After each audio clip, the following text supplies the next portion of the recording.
Oh, you just opened the can of whoop ass, boy! Coming for you, Twisted.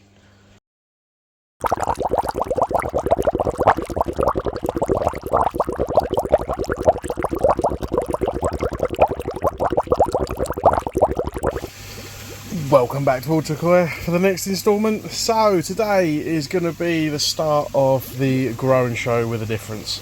Now, for those of you who don't spend your life on YouTube and looking at all of our fish updates, shame on you. Some of you would have seen that Vince at Twisted Koi has sorted out a quality little growing show with New Forest Koi Farm, where they've agreed to give everybody 200 koi fry at 3 weeks old, unselected, and so you can grow them on the best until November.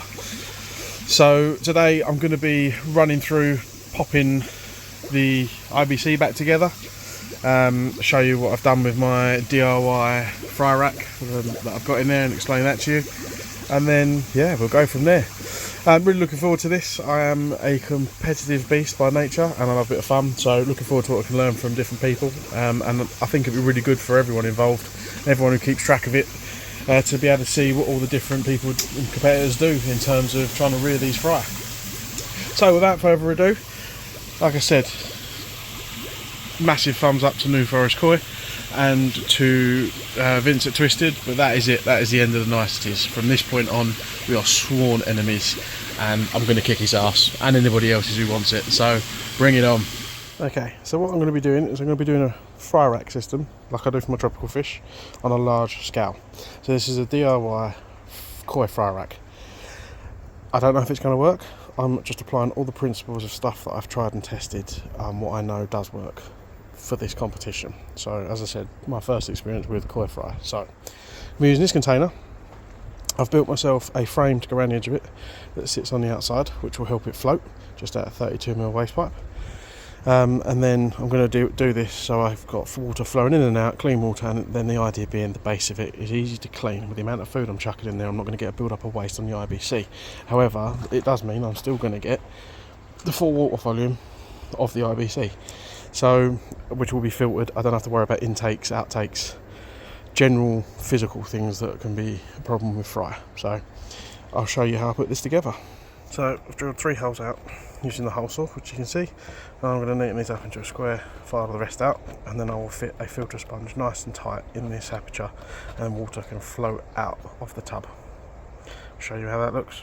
So there's my hole. I'll do the same at the other end, and then I'll pop the foam in, but that's what you're looking for, sanded down, nice wide aperture for water to flow in and out. Okay, so what I've done is I've taken a piece of foam and I've cut an indent all the way around it, so it flaps in two but it's still jointed in the middle, which then enables me to be able to push it either side of this and leaving no gaps. Make sure it's nice and oversized, because then it's bigger and it wants to fill the space and there's no gaps or anything to get through. So I can do that the other end now. So there we are, in situ, test run, all works perfectly fine.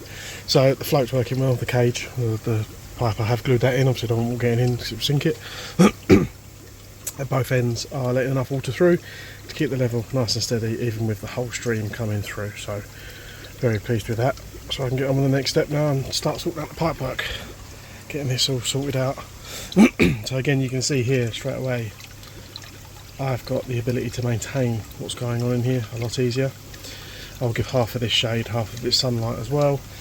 So yeah, pretty pleased with that thus far. Hopefully it works well. A little bit of a problem this end, it cracked the bloody container when I put the drill through it. So it's not the perfect shape that I was after down there, but I don't think anything will get through. But we will have a fiddle nonetheless anyway. If I have to make some changes, we have to make some changes, but yeah. Anyway, let's get on with the next bit and I'll show you how we get on. And there we go, burning the midnight oil.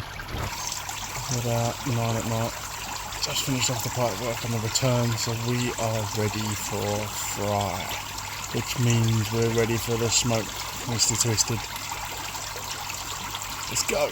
So there we go, the IBC back in action, all the pipe work finished. All I've done is I've rerouted, cut that off there, a couple of joints on, doesn't look pretty, but this is purely for the growing of the fry. Running back down here into my heater, which I've fixed. I've bypassed the thermostat because I think I had a few issues, and that's all good and working again. So plugged into the Inkbird type controller still, and then just literally flowing back. All those jobs are good. And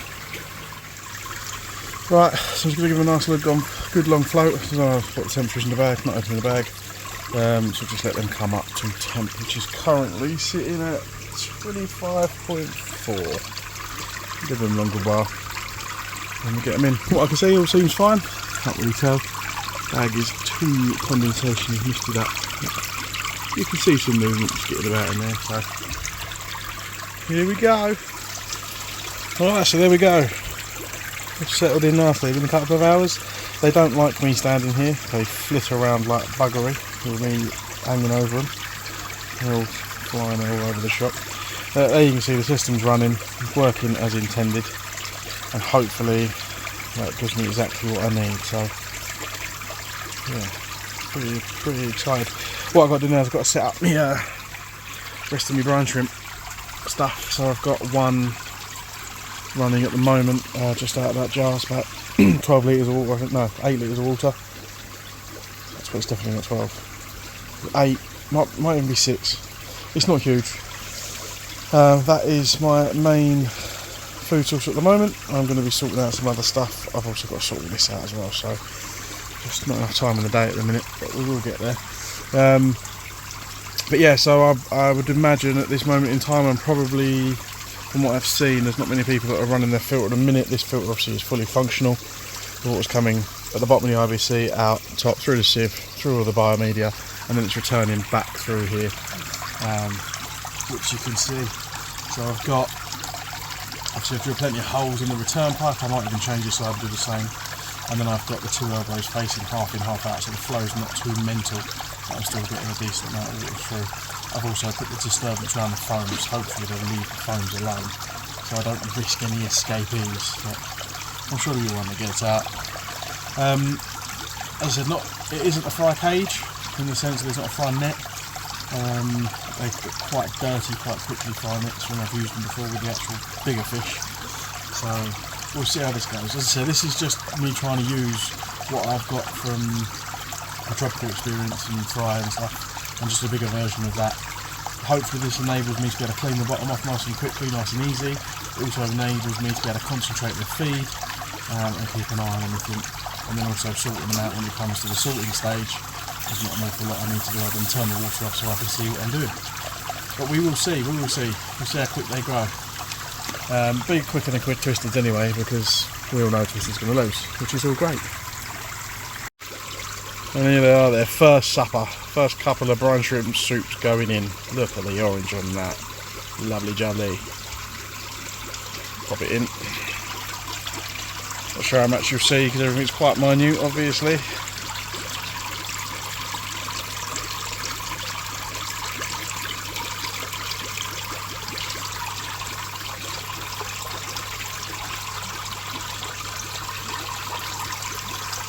So I just thought I'd show you these really quickly. As I said, I did get the food pack from New Forest Coil, which I'll show you the whole thing in a minute. It looks nice and swish. But I am using my own brine shrimps. He did give us some brine shrimp with it, but I'm using my own brine shrimp eggs until I run out. So reason being, I've actually managed to get hold of some Tibetan red eggs, and these are sourced from Lake Namso. It's the largest salt lake in Tibet. And the eggs and the shrimp that hatch from these eggs are bigger than standard ones, so it makes them ideal when you've got bigger fry, i.e. like Koya. Hopefully I'll be able to feed them longer on this, is what I'm hoping. Well, we'll see, but so far so good. I keep them in the fridge.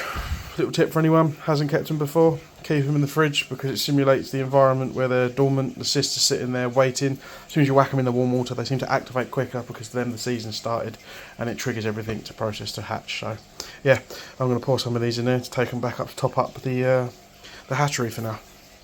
So this is my salt dirted brine shrimp jar. Started this 36 hours ago. Already got a nice big harvest out of it, as you've seen. And all I do is I've just got a nice simple airline with a valve on. I can adjust the flow. When I want to feed, I shut the valve. I let it settle. And what I'll do is, when it's settled 2 seconds, I will drain this for about 5 seconds. Some eggs sit around here that get caught.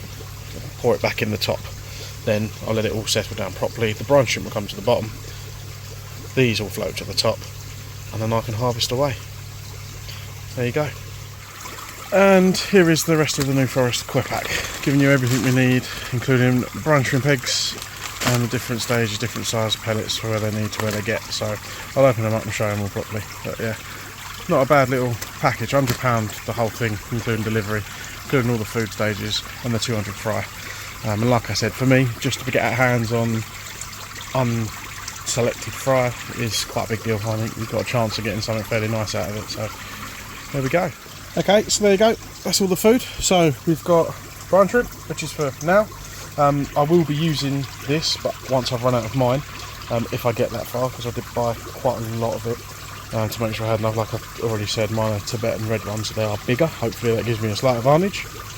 Then we've got stage 2, which is ideal for them up to 10 mil plus. Then we've got stage 3, 15 mil plus. You can see this is like a dust, this one moves to a granule. And then stage 4, 25 mil plus, we've got a very small pellet.